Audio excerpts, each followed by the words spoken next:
2300주야와 그 연관된 그런 그 예언을 지금 계속해서 우리가 이제 한 달락 공부를 했습니다. 자, 그런데 이제 오늘은 열처녀 비유입니다. 2300주야와 연관된 열처녀 비유. 예. 자, 그 열처녀 비유는 그 2300주야가 끝난 바로 직후에 그 일리안 밀러 그 이 재림 운동 그 이 신도들이 그 같이 한 이제 그 신도들이 그 경험할 그 이 열처녀 비유예요. 이게 그들이 이제 자기네들이 그 재림 운동하면서 2300주야의 예언을 이제 통해서 예수님이 이제 그 끝나는 날에 재림하는 걸로 이제 깨닫고 재림 운동을 했잖아요. 근데 그때 예수님이 재림을 안 하셨잖아.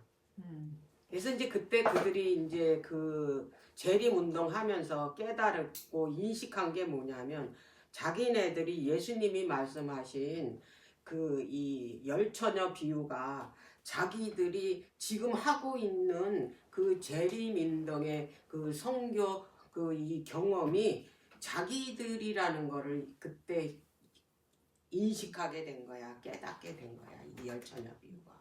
그리고 이 열처녀 비유가 또 이 세천사 기별이 이제 이 열처녀 비유 속에서 표상된 것이라는 것을 그들이 그때 깨닫게 된 거야. 똑같이.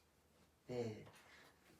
자, 그래서 오늘은 이 열처녀 비유가 얼마나 중요한지 이것이 세천사 기별과도 아주 밀접한 관계가 있다라는 거. 그리고 세천사 기별은 우리가 전해야 될 그런 기별임이 우리가 하나님께서 주신 의무잖아요. 그래서 이 열처녀 비유는 반드시 알아야 되는 거예요. 네, 마지막 때 있을 그 이 교회에 대한 그런 예언이기 때문에 그래요. 그리고 특별히 이 말씀을 예수님이 직접 말씀하셨다는 거예요. 자, 이 말씀이 들어가기 전에 먼저 이제 마태복음을 한번 보도록 하겠습니다. 마태복음 21장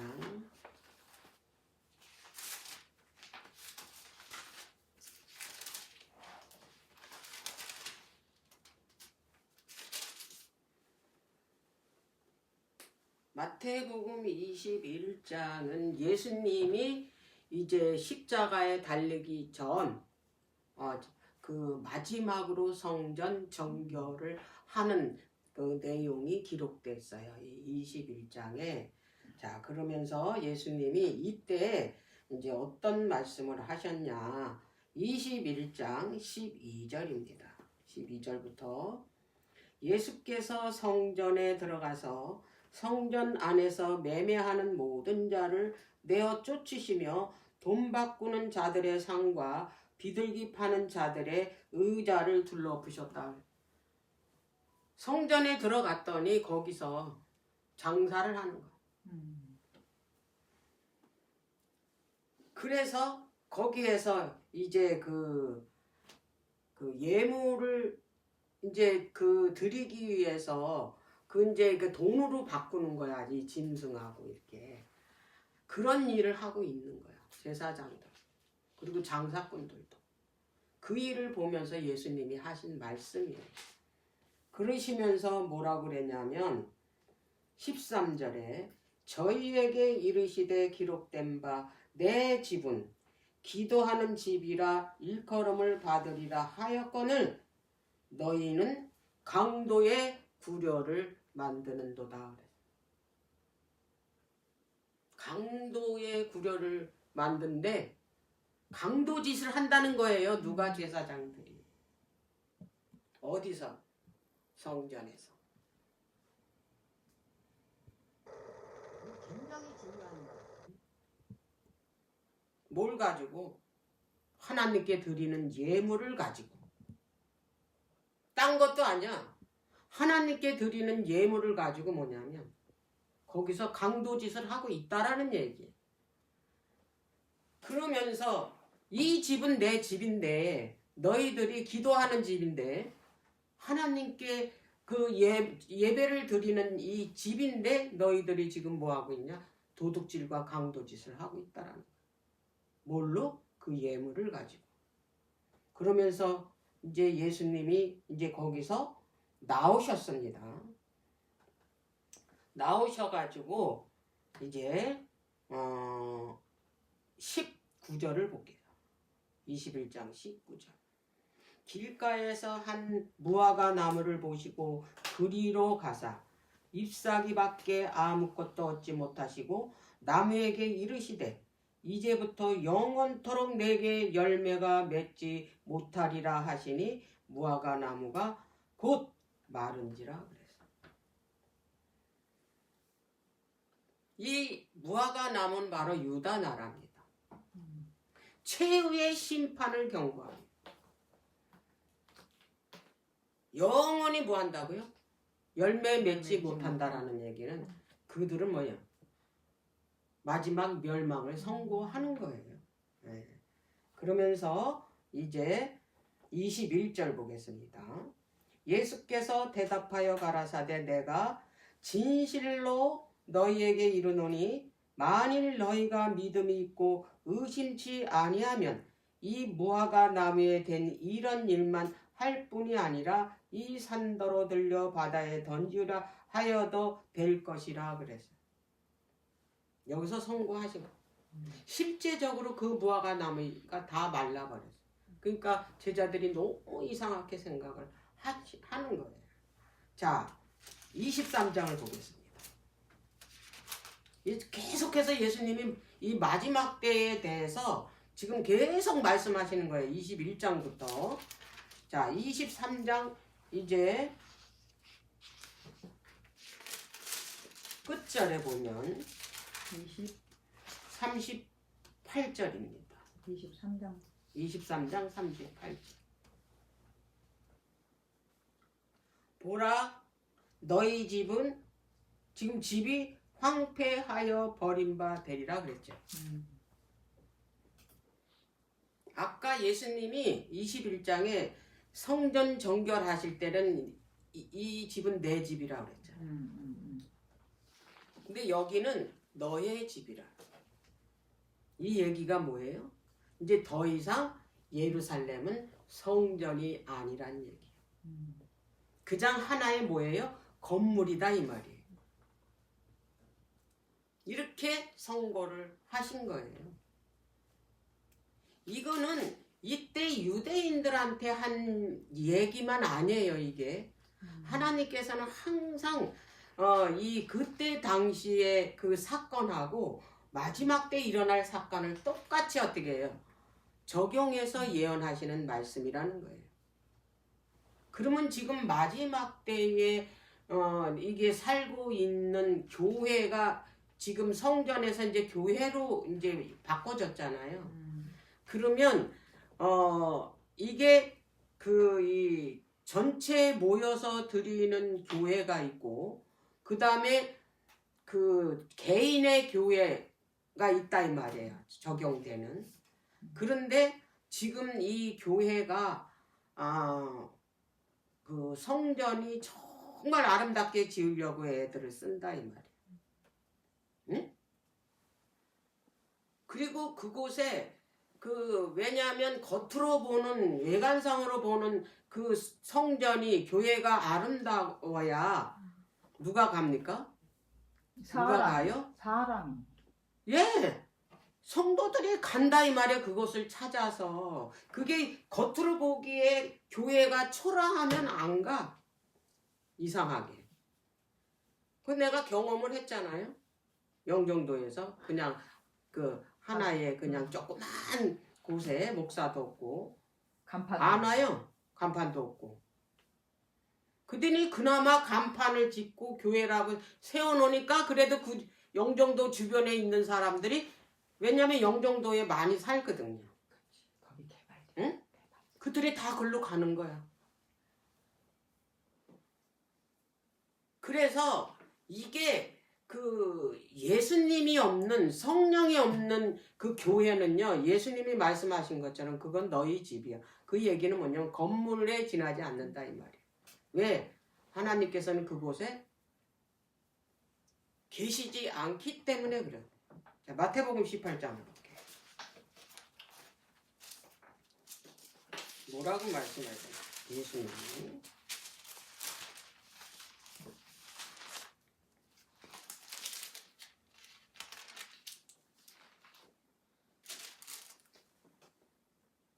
자 19절 20절 진실로 다시 너희에게 이르노니 너희 중에 두 사람이 땅에서 합심하여 무엇이든지 구하면 하늘에 계신 내 아버지께서 저희를 위하여 이루게 하시리라. 두세 사람이 내 이름으로 모인 곳에는 나도 그들 중에 있느니라. 사람이 많고 적음에 있는 게 아니고 그들이 뭐예요? 합심해서 하나님께 기도하는 성령이 있는 그곳에는 내가 너희들과 함께 있겠다고 이 말씀을 하셨어요. 성령이 없는 곳에는 하나님이 거기 계시지 않는다라는 걸 여러분들은 아셔야 돼요. 그럼 마찬가지로 몸된 이 성전에도 성령이 계시지 않으면 뭐예요? 여기는 더 이상 성전이 아니고 그리스도인이 아니라는 얘기예요. 겉으로만 뭐예요? 겉으로만 그리스도인이라고 자칭하고 교회에 나가지만 그 사람은 더 이상 뭐가 아니에요? 그리스도인이 아니라는 얘기. 그 얘기를 하시는 거라는 얘기예요. 자 24장을 보겠습니다. 1절부터 예수께서 성전에서 나와서 가실 때에 제자들이 성전 건물들을 가리켜 보이려고 나오니 대답하여 가라사대 너희가 이 모든 것을 보지 못하느냐? 내가 진실로 너희에게 이르노니 돌 하나도 돌 위에 남지 않고 다 무너뜨리라 그랬어요. 제자들은 아직까지 그 예수님이 이 땅에 그 유대 땅에 그 정치적인 왕으로 앉으실 것을 바랬어요. 계속해서 내가 십자가에서 달려 죽고 사흘 만에 부활한다는 말을 안 믿었어요. 그러니까 이제 거기를 나와서 지나가면서 제자들이 그 건물을 자랑하는 거예요. 예수님께. 번쩍번쩍. 얼마나 아름답게 졌는지 크고 아름답. 그래서 로마 그 왕도 그 예루살렘 성전만큼은 지키고 싶었어요. 왜? 자기가 정복한 나라에 있는 거니까 자기도 그것이 뭐예요? 자랑이니까. 자, 그런 건물이 예수님이 뭐라고 말씀하시냐면 저 건물이 돌 하나 천 놓이지 않고 다 무너진다고 그 말씀을 하셨을 때 제자들이 얼마나 놀랐겠어요. 자, 그래서 이제 제자들이 예수님께 나와서 이제 질문을 합니다. 3절. 예수께서 감람산 위에 앉으셨을 때에 제자들이 종용이 와서 가로되 우리에게 이르소서 어느 때에 이런 일이 있겠사오며 또 주의 임하심과 세상 끝에는 무슨 징조가 있사오리까? 두 가지로 물어봤어요. 예루살렘 멸망과 세상 끝의 멸망 두 가지를 물어. 그러니까 이 예언은 이중적 예언이에요. 그럼 징조도 어떻게 해요? 똑같겠죠. 똑같은 징조가 있겠죠. 그래서 이 24장에 예수님이 예루살렘 멸망과 세상 끝의 멸망에 있기 전에 일어날 뭐예요? 징조를 이미 다 얘기를 해 주셨다 이 말이에요. 여기에 우리는 뭐였냐면 귀를 기울여야 되고 유심히 봐야 돼요. 지금 이 징조가 일어나고 있는지 그런 거를 우리가 유심히 살펴야 돼야 된다 이 말이에요. 그래 예수님이 언제 오시는지 알 거 아니에요. 날짜는 몰라도 어떻게 해요? 어느 때쯤 예수님이 오실 건지는 알 거 아니에요. 그래야 준비를 할 거 아니야. 자, 자, 예수님이 이제 뭐라고 말씀하셨냐면 15절입니다. 그러므로 너희가 선지자 다니엘의 말한 바 멸망에 가증한 것이 거룩한 곳에 선 것을 보거든 있는 자는 깨달을진저 그랬어요.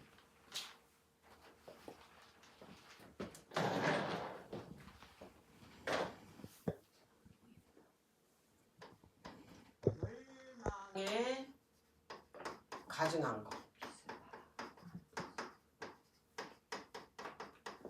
어디에 선 것을 보거든? 어디에 선 것을 보고도 있는 자는 깨달으래요? 거룩한 곳에. 거룩한 곳.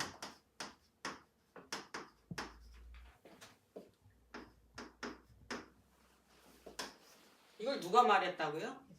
이걸 누가 말했대요? 다니엘이. 다니엘이. 예수님도 다니엘이 말한 거를 지금 뭐 하는 거예요? 이들에게 말한 거. 그걸 인용해서 지금 말씀을 증거하시는 거예요. 자, 그러면 이게 다니엘의 이 말씀이 과연 어디에 있냐? 이것이 바로 2300주야에 대한 해답이 어디에 있냐면 9장에 있잖아요. 다니엘서 9장. 자, 다니엘서 9장을 가볼게요. 9장.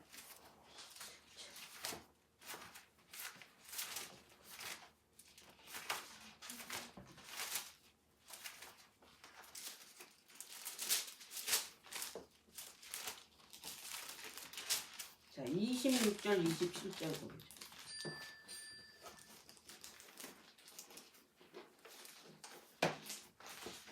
여기 뭐라 그랬냐면 60일 일회 후에, 그렇죠? 60일 일회 후면은 여기잖아요, 지금. 여기 69잖아요. 여기에 있는 이야기를 지금 요때쯤이거든요. 왜 그러냐면 아까 그 마태복음 21장에 그 말씀하실 때 성전 정결할 때가 그 화요일이었었어요. 예수님은 언제 무슨 요일에 돌아가셨어요? 금요일 오후에 돌아가셨잖아요. 그러면 이제 얼마 안 되는 상황이에요. 그때가. 그래서 이 예수님이 지금 요때쯤에 이 한 일의 절반에 십자가에 죽기 전 바로 직전에 이 말씀을 하신 거예요. 그 일에 있을 사건을 다니엘이 미리 어떻게 해요? 예언해놨다 이 말이야. 이 말씀을 지금 인용해서 말씀하시는 거예요. 자, 26절. 62일의 후에 기름 부음을 받은 자가 끊어져 없어질 것이며 장차 한 왕의 백성이 와서 그 성읍과 성소를 해파려니. 이거 로마 군대가 와서 이제 해파한대잖아요. 그의 종말은 홍수에 엄멀될 것 같으며 또 끝까지 전쟁이 있으리니 항폐할 것이 작정되었느니라. 그가 장차 많은 사람으로 더불어 한 일회의 동안의 언약을 굳게 정하였다 그랬어. 그가 누구예요? 바로 예수 그리스도. 여기요. 한 일회의 절반의 십자가에서 그분이 이 죽으심으로 인해서 언약을 어떻게 한대요? 언약을 굳게 한대. 변하지 않, 더 완전하게. 인을 치는 거지 말하자면 여기에. 예. 그가 그 일회의 절반의 제사와 예물을 금지한대요. 왜? 그동안에는 이 유월절, 오순절, 또 이 장막절 다 어떻게 했냐면 예물을 가져갔잖아요. 짐승 예물. 근데 그것을 다 금지한대요. 왜? 예수 그리스도가 뭐예요? 단번에 제물이 되셔서 하나님께 드렸기 때문에 더 이상 뭐가 필요 없어요? 제물이 필요 없다라는 걸 지금 다니엘서에 지금 예언하고 있는 거예요.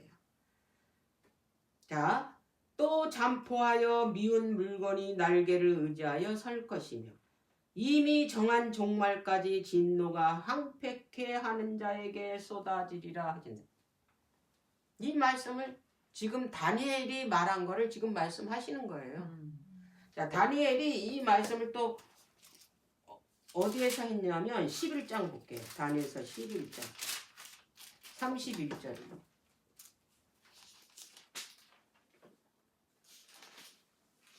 군대는 그의 편에 서서 성소 곧 경고한 것을 더럽히며 매일 드리는 제사를 폐하며 멸망케 하는 미운 물건을 세울 것이며 그랬어요.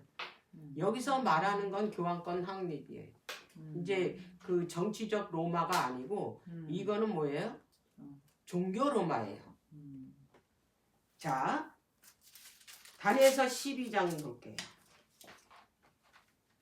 다니엘서 12장 11절입니다.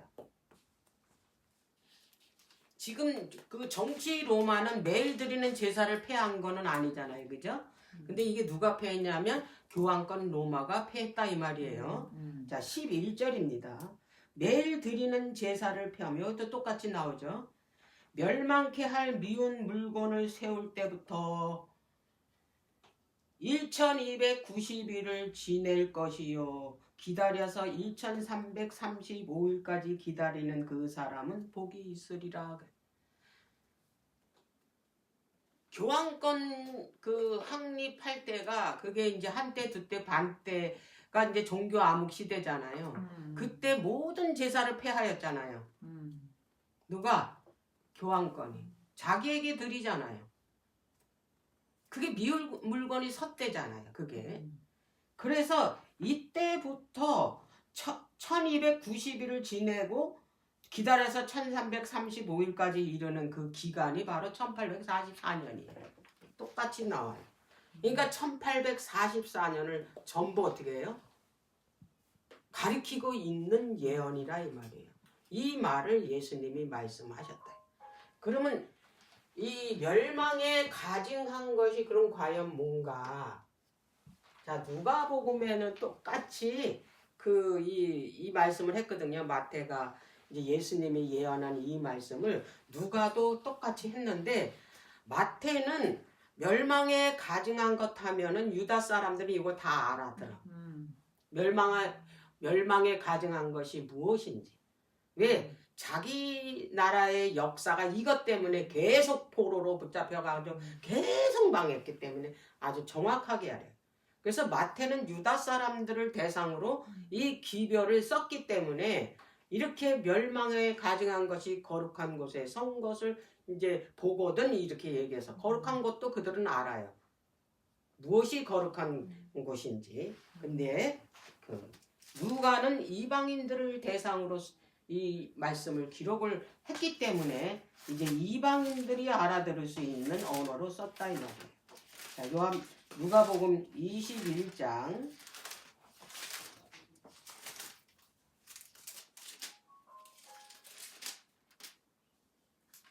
자 20절입니다.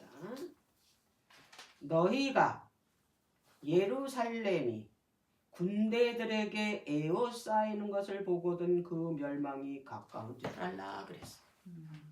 거룩한 곳은 예루살렘이라고 정확하게 기록했죠. 예루살렘이 거룩한 곳.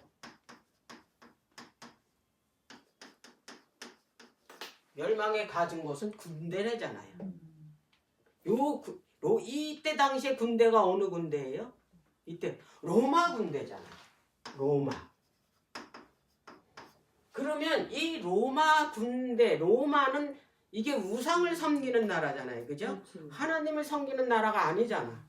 우상이잖아. 그런데 이 로마 군대가 그 예루살렘에다가 이게 길을 꽂는 거예요. 섰다라는 건 뭐예요? 예루살렘을 포위했다는 얘기예요. 그 옛날에는 그 나라를 전쟁 중에 있을 때 그 나라를 먼저 어떻게 해요? 포위를 할 때 먼저 이 나라는 이제 우리가 정복했다 그래가지고 어떻게 깃대를 꽂아요. 그 등산하는 사람들도 마찬가지잖아요. 이 정상에 오르면은 정복이었죠. 예, 자기네 나라 깃대를 딱 꽂잖아요. 우리가 먼저 여기에 등반했다고 그 표시를 내잖아요. 로마 군대가 예루살렘에 어떻게 해요? 정복하려고 이미 이제 너는 이제 에워싸였으니까 너는 이제 정복당했다라는 뜻으로 깃대를 꽂는다 이 말이에요. 이 말을 얘기하는 거예요, 예수님. 이건 실제적으로 언제 이루어졌습니까? 70. 예루살렘 성전 파괴.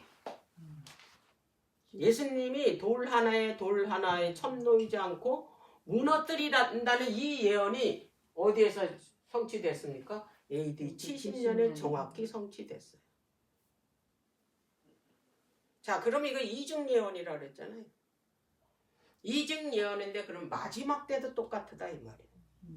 마지막 때의 멸망에 가증한 것은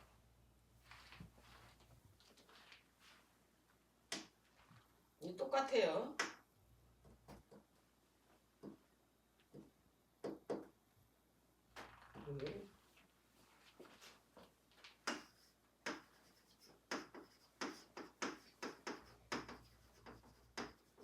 로마 교황권. 응?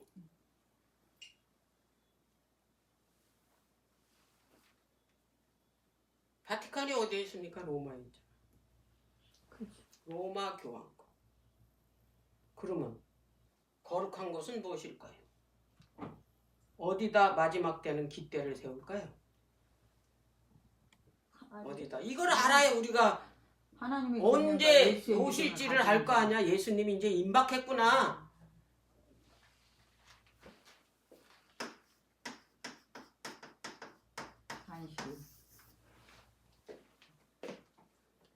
안식일은 하나님의 율법이 하나님의 자체이신 율법이 이 인이 뭡니까?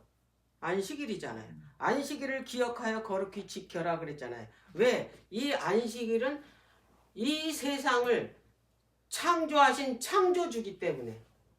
그래서 너희들은 뭐 하라는 얘기예요? 창조주 하나님께 경배하라는 거잖아요. 네? 그런데 이 로마 교황권은 뭐를 경배하라 그랬습니까? 일요일을. 태양일을 공유한다.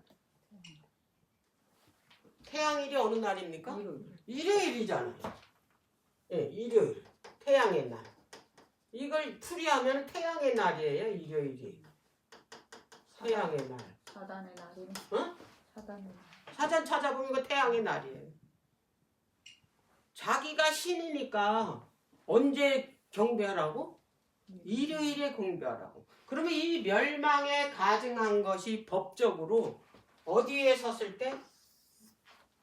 안식일에 이게 섰을 때, 이거를 선포할 때 그 얘기예요. 그럼 지금 어느 상황인지 아시겠죠? 응? 지금 이거 법적으로 다 어떻게 됐습니까? 이미 이게 다 통과된 상태예요. 그럼 예수님이 오실 때가 어떻게 돼요? 가까이 왔다. 그러니까 선포하면 어떻게 해요? 그때부터 환란이 오는 거예요. 환란이. 이 말씀을 하신 거야. 누가? 예수님이. 자, 그런데 이때 당시에 예수님이 뭐라고 말씀하셨냐면, 자, 이제 이런 걸 너희들이 보거든 이제 떠나라 그랬거든요. 예루살렘에서. 자, 다시 마태복음 24장. 예수님이 이때에 그것을 보거든 너희들 어떻게 하라고 했냐고 이제 말씀하십니다. 예언을 하셔요. 자, 16절입니다. 읽는 자는 깨달을진저 그랬어. 뭐 다니엘을 그 본 사람들은 깨달으라 이 말이에요. 언제 그런 일이 일어나는지. 그때에 유대에 있는 자들은 산으로 도망할지어다 그랬죠.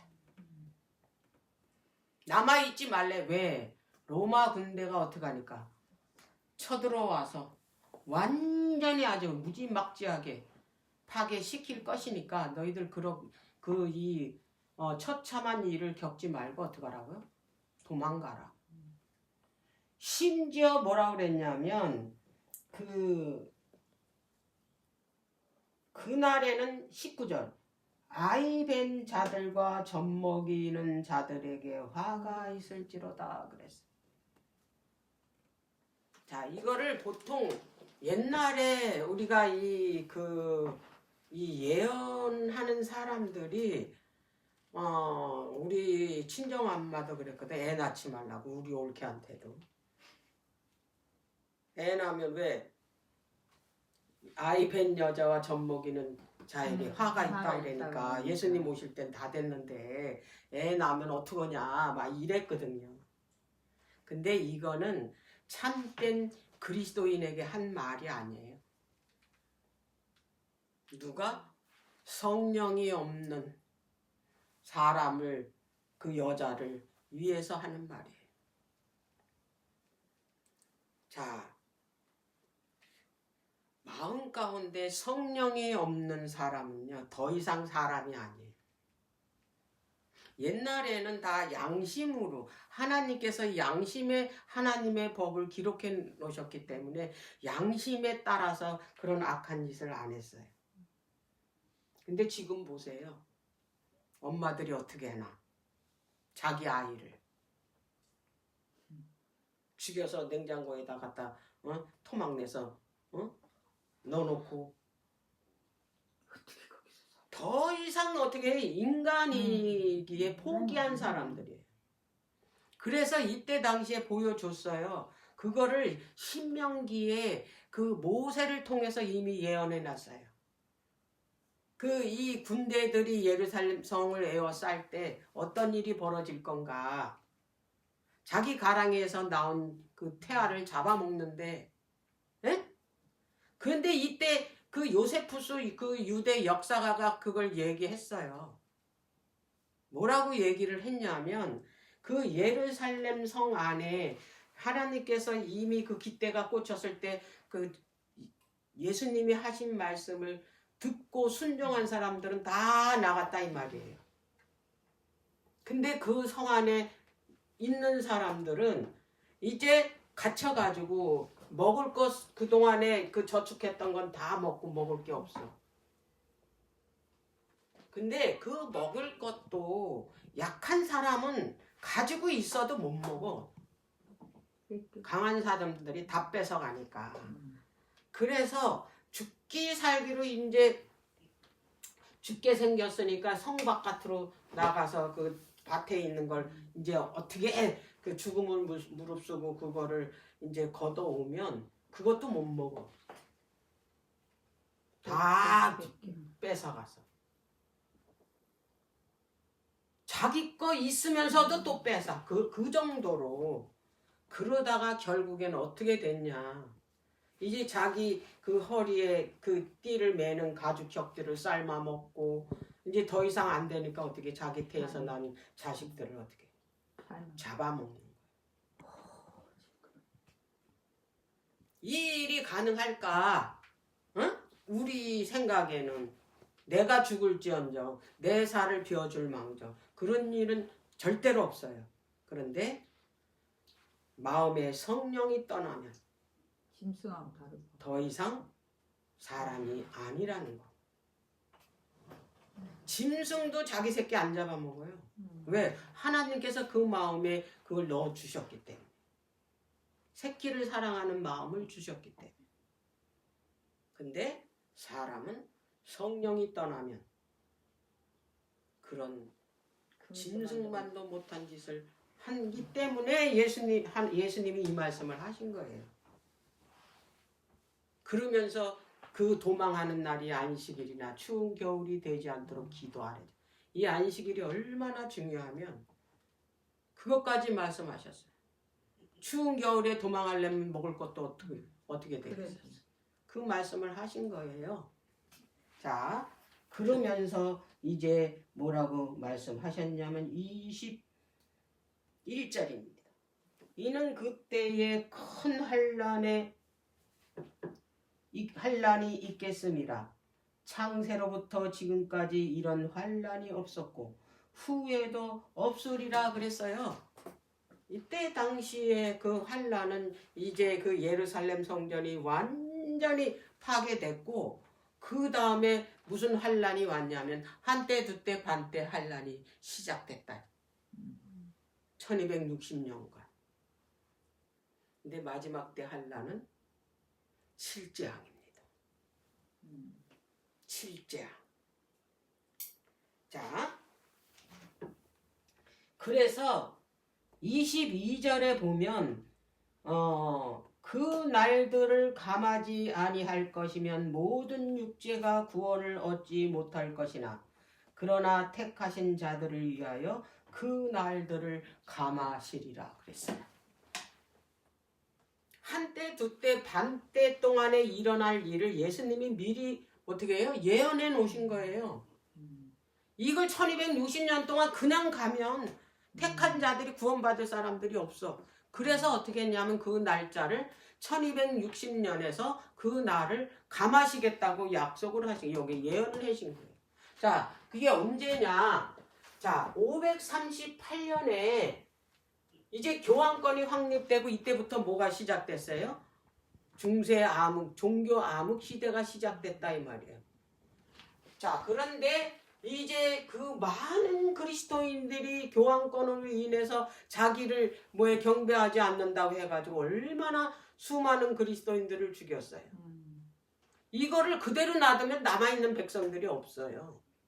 자, 그래서 이때에 어떤 일이 먼저 벌어졌냐면 종교개혁이 일어났어요. 그 로마교 천주교 신부 마틴 루터로 인해서. 그래서 많은 사람들이 어떻게 이 개혁에 참여를 했는데 이 교황권 정부에서 이들을 잡아들이고 죽이고 이런 거를 못했냐, 힘을 못 썼다 이 말이에요. 그래서 종교개혁 확산이 된 거예요. 이게 하나님의 뜻이에요. 그때 하나님께서 누구를 일으켰냐면 이슬람교를 일으켰다 이 말이에요. 이슬람 민족을 일으켜서 이 로마 교황권을 향해서 어떻게 했어요? 치게 했잖아요. 그들과 싸우느냐, 그들을 막기 위해서 여기다 이 종교 개혁자들을 어떻게 해요? 막을 힘을 쓰지 못했다는 거예요. 어디에 집중하느냐고? 이슬람하고 전쟁하느냐고. 자, 그러면서 이제 1776년에 뭐가 일어났냐면 미국이 독립을 하게 됩니다. 이때에 남아있던 사람들이 다 어디로 건너갔어요? 미국으로 건너가. 종교 자유를 선포하게 된 거예요. 1798년에 한때 두때 반때 기간인데 몇 년이나 감했습니까? 22년을 감했잖아요. 22년이나. 이것이 정확하게 어떻게 됐어요? 성취됐다. 예수님이 하신 말씀에 한치의 오차도 없이. 예. 자, 그리고 나서 이제 윌리엄 밀러주의자들이 재림운동을 하기 시작을 했어요. 재림운동을 하기 시작했는데 그 동기가 뭐냐면 다니엘서 8장 14절에 2300주야까지니 그때야 성소가 정결해지리라. 이 말씀이 그들의 뭐가 됐냐면 재림운동의 원동력이 된 거예요. 자, 그래서 이들이 2300주야 끝에 성소 정결이라고 했으니까 그들이 생각하기에는 성소 정결은 이 지구가 예수님 재림으로 정결해질 것이라는 걸 확신을 한 거예요.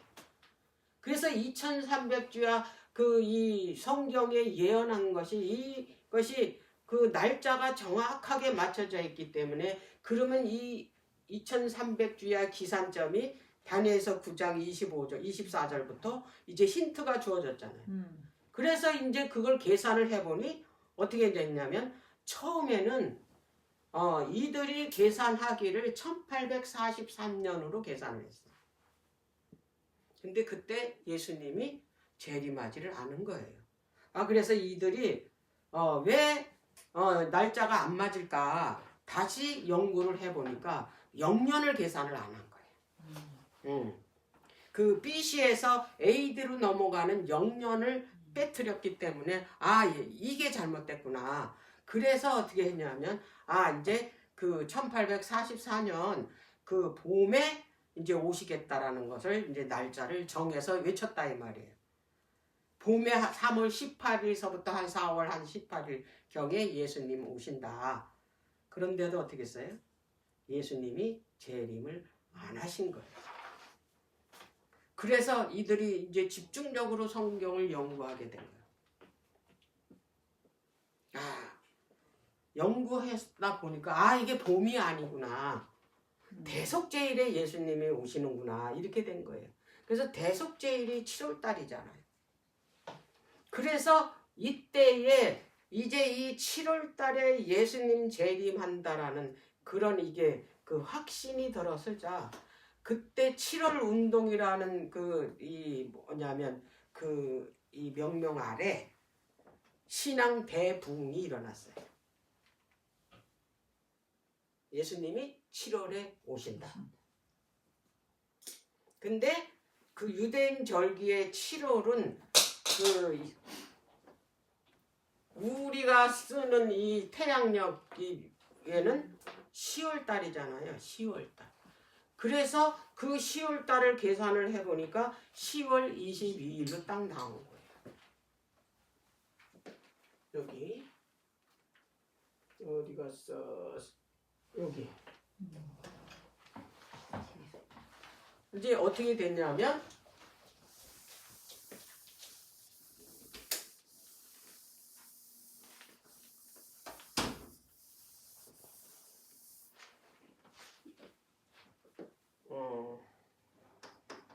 봄, 여름, 가을 1844년 10월 22일 가을에 예수님 재림하신다. 봄이 아니고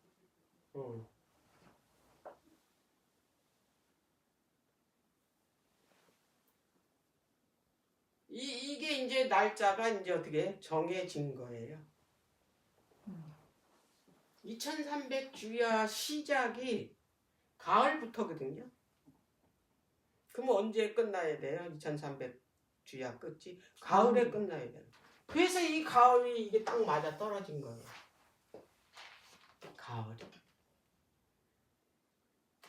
그 유대인들에게 이거 그 종교 행사를 위해서 있는 그 달력이잖아요. 거긴 7월이 끝이잖아요. 그래서 그들에게 7월은 이 1월이에요. 새해. 이거 굉장히 의미가 깊어요. 요때가 뭐예요? 초막절이잖아요.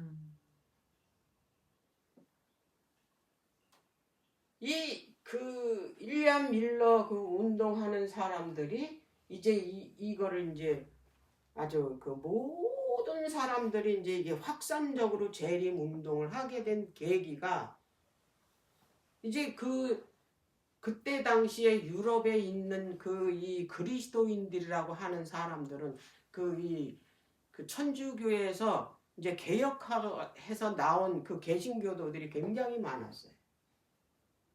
근데 이 사람들이 하나로 모였다 이 말이야. 교파를 떠나서. 그 윌리엄 밀러도 감리교인이잖아요. 그죠? 여기는 제7일 안식일 예수 재림교는 없었어요. 그렇지. 생기지 않아. 그래서 이들이 하나로 이렇게 이게 모을 수 있는 원동력이 예언 성취예요. 어떤 예언 성취냐? 자, 24장 29절이 그날 환난 후에 즉시 해가 어두워지며 달이 빛을 내지 아니하며 별들이 하늘에서 떨어지며 하늘의 권능들이 흔들리리라 그랬어요. 해가 어두워지고 달이 빛을 내지 하고 핏빛으로 변한다는 이 예언을 했는데 그것이 정확하게 어떻게 이루어졌다 이 말이에요. 이제 이 그 1700 여기에 80년에 이런 일이 벌어졌어요. 실제적으로. 근데 이 일이 마지막 때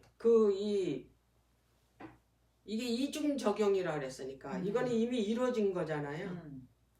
성취된 거잖아. 그럼 마지막 때 재림 직전에도 이 일이 있을 거란 얘기예요. 이 일이 요엘서도 말했잖아요. 주의 큰 날에 이게 해가 빛을 잃고 그래 그 예언 나와 있잖아요. 이것이 똑같이 마지막 예수님 재림 직전에 이런 일이 있을 거라는 것을 예수님이 직접 말씀을 하셨다라는 거예요.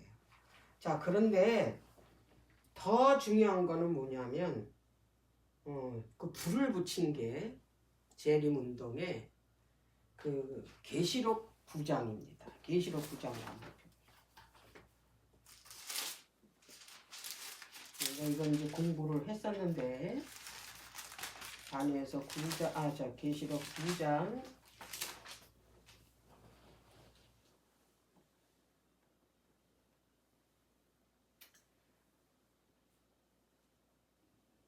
15절입니다. 내 천사가 놓였으니 그들은 그 연월 일시에 이르리니 그랬어요. 여기에서 그 연월 일시에 이르러서 어떤 세력이 망하냐, 이거는 이슬람 세력이 말하는 거예요. 그래서 이 예언을 이제 그때 당시에 재림운동 했던 그 이 성경학자 조시아 리치라는 사람이 1833년에 이걸 신문에다 냈어요. 요 예언에 따라서 일일은 1년으로 계산하잖아요, 예언은. 그래서 이 1840년에 그때 당시에 온 세상을 점령하고 있던 나라가 터키예요. 오늘날의 티르키예지만 그때가 이제 그 터키로 인해서 그게 이제 이슬람 나라니까 동로마가 망한 거예요, 그때. 그런데 이 나라가 망한다는 거야.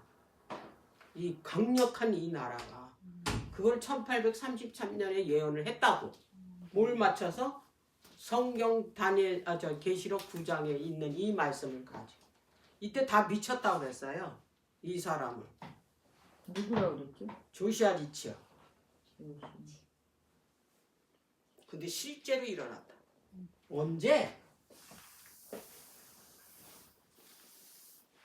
요때 1840년 무너졌어요. 실제적으로 여기 나오잖아요. 오토만 제국 멸망.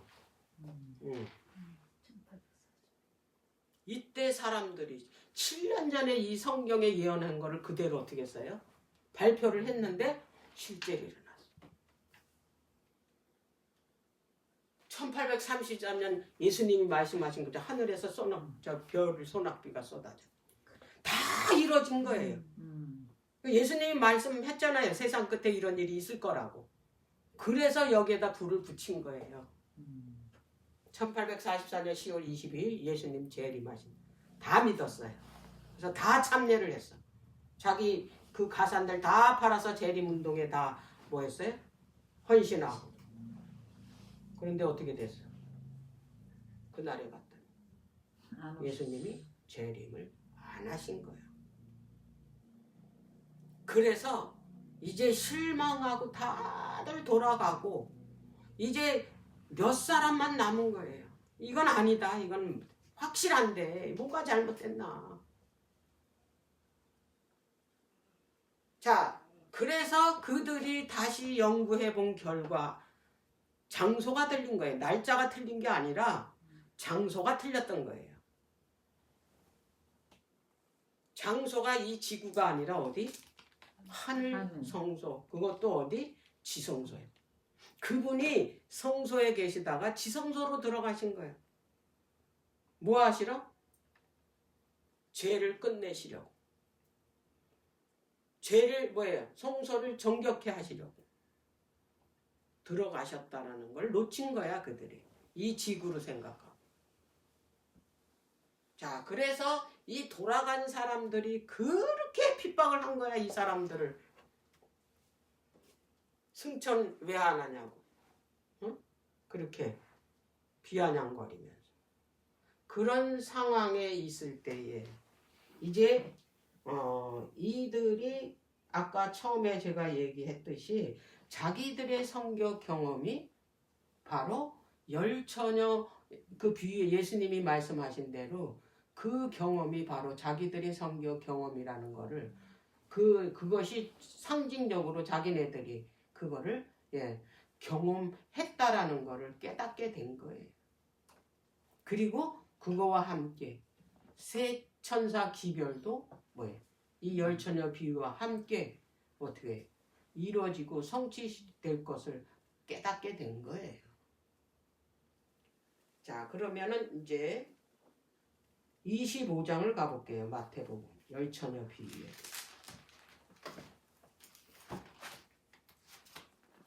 마태복음 25장.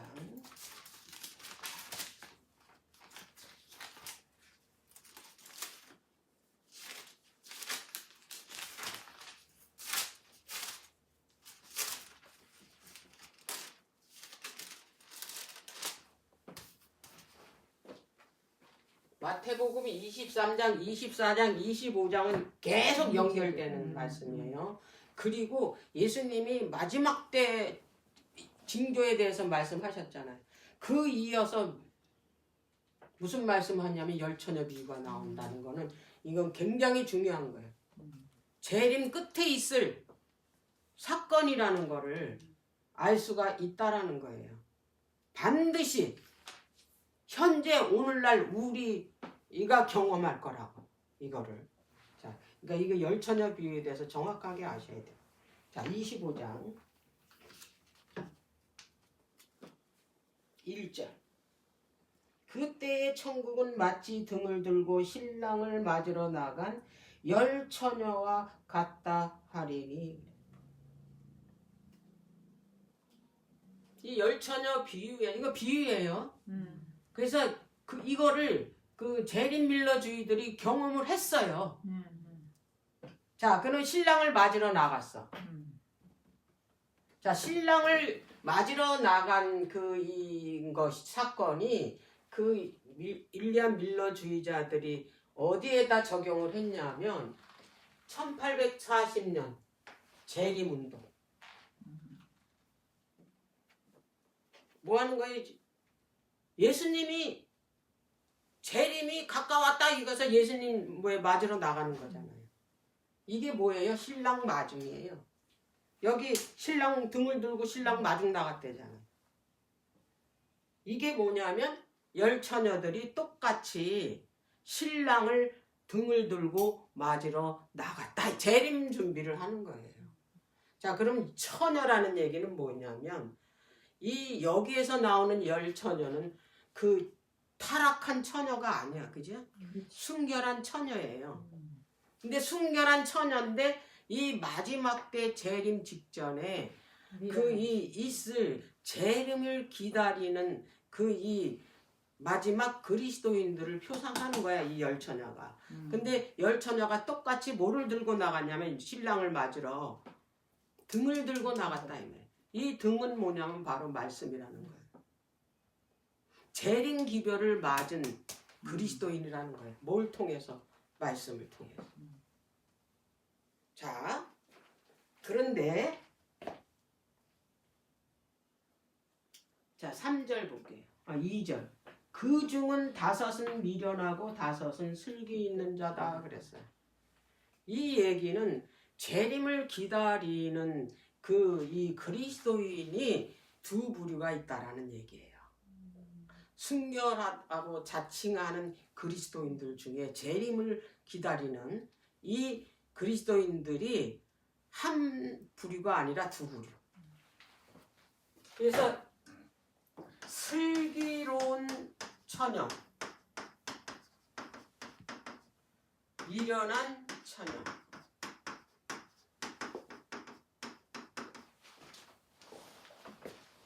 자, 그런데 미련한 처녀는, 자, 3절 볼게요.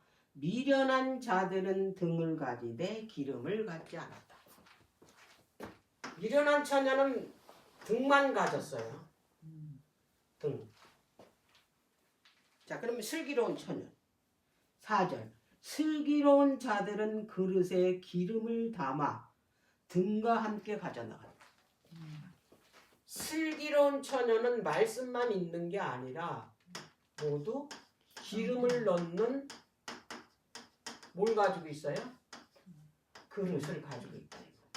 항상 등을 비추기 위해서 뭘 가지고 다녀요? 기름. 기름을 가지고 다닌다 이 말. 성경에서 기름은 뭡니까? 성령. 성령이잖아요. 성령. 이들은 성령을 늘 준비했고 이들은 성령이 없어요. 에? 이거 꺼지면 끝이야. 이걸 준비해야 되는데 준비를 안 하는 거야. 이거를. 네. 자, 그런데 갑자기 이제 이렇게 다 준비하고 있어요. 신랑이 오기를. 자, 3절, 5절입니다. 신랑이 더디 오므로 다 졸며 잤어요. 신랑이 지체되는 거예요. 지체. 에? 온다는 날짜에 안 오시는 거야. 시간에. 지체. 더디 왔다는데 슬기로운 처녀도 미련한 처녀도 다 졸며 잤다. 똑같이. 졸며 자다 그랬다 이 말이에요. 자, 그런데 6절. 밤중에 소리가 나되 보라 신랑이로다 맞으러 나오라. 밤중 소리가 들린 거야. 누가 왔다? 신랑이 왔다. 신랑이 왔다. 네. 자, 여기 보세요. 재림운동으로 이 사람들이 신랑 마중 나갔습니다. 신랑 마중 나갔는데 이들이 그 1843년에 예수님이 안 오셨잖아요. 응? 두 번을 기다렸는데 두 번도 안 오시니까 지체됐잖아요. 그래서 여기서는 그들이 이제 작은 실망을 한 게 그들이 신랑 지체로 적용을 한 거예요. 열처녀 비유에. 오신다는 시간에 오시지 않았어. 자, 그런데 이 7월 운동에 이들이 다시 연구해 보니까 예수님이 봄에 오시는 게 아니라 언제 오신다? 가을에. 그래서 이 대속죄에게 오신다라는 거를 연구해서 깨닫고 나서 이때 확산적으로 뭐가 일어나냐면 7월 운동이 일어나게 된 거예요. 이게 밤중 소리입니다. 7월 운동. 자, 마지막에는 예수님이 도착을 했습니다. 2300주야 끝에 10월 20일 신랑 도착. 이들이 그 신랑 도착을 지성소에 들어가신 그분을 이제 맞이한 거예요. 이때도 남아있는 사람이 있었잖아요. 그 등을 가지 않는 사람 다 돌아갔잖아요. 그래서 이들만 뭐예요? 이때를 기다리는 사람들이 아까 다니엘서 12장에 뭐래요? 복이 있다고 그러잖아요. 이때 기다리는 자들이. 왜? 신랑과 함께 들어가기 때문에. 어디로? 신랑 집인 하나님 나라. 자, 그런데 이제 중요한 거는 이제 마지막 때 새 천사 기별을 전하는 우리잖아요. 네? 이때 지성소로 예수님이 들어가셨어요. 지성소로. 그래서 이때에 새 천사 기별이 이 재림운동하는 밀러주의자들에 의해서 첫째 천사가 그 기별이 부러졌어요.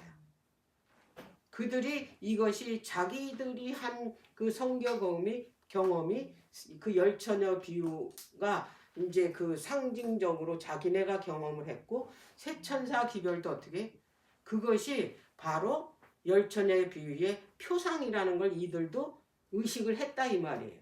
그래서 그들이 재림운동할 때에 첫째 천사가 부러진 거예요. 이미 그들을 통해서. 왜냐하면 신랑이 오신다고 전했잖아요. 예수님 재림한다. 첫째 천사 기별이 뭐예요? 한번 볼게요. 계시록 14장.